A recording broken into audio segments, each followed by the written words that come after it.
तो इस बार बिहार में जब दिवाली और छठ मनेगा तो बिहार के गरीबी का, आपके बदहाली का ये अंतिम दिवाली और छठ होने जा रही है। क्या होगा छठ के बाद?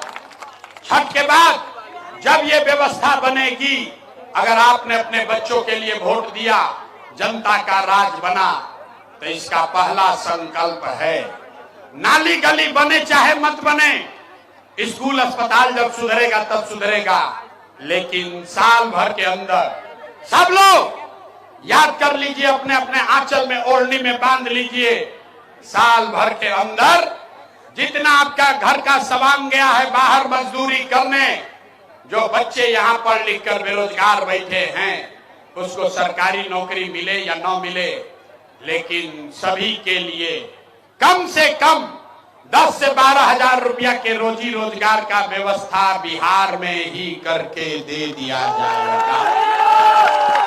होना चाहिए कि नहीं होना चाहिए? 10-12 हजार का रोजगार हो जाए, पलायन बंद हो जाए तो अच्छा होगा कि नहीं होगा? होगा कि नहीं होगा?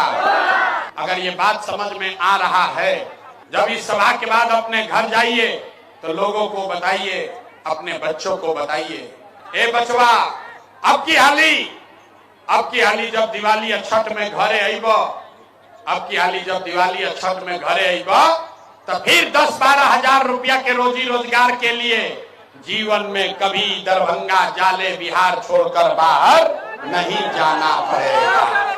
सब लोग तैयार है इसके लिए? इसका दूसरा संकल्प, जिसका उम्र हो गया 60 वर्ष से ज्यादा, अब वो मजदूरी नहीं कर सकता है, नौकरी नहीं कर सकता है, इसलिए तय हुआ कि अगर आपने अपने बच्चों के लिए वोट दिया तो छठ के 1 महीना बाद से, दिसंबर महीना से 60 वर्ष से ज्यादा उम्र के हर महिला पुरुष को 400 रुपया का भीख नहीं, 1100 रुपया का पेंशन नहीं, हर महीना 2000 रुपया का सम्मान राशि जरूर दिया जाएगा। होना चाहिए कि नहीं होना चाहिए?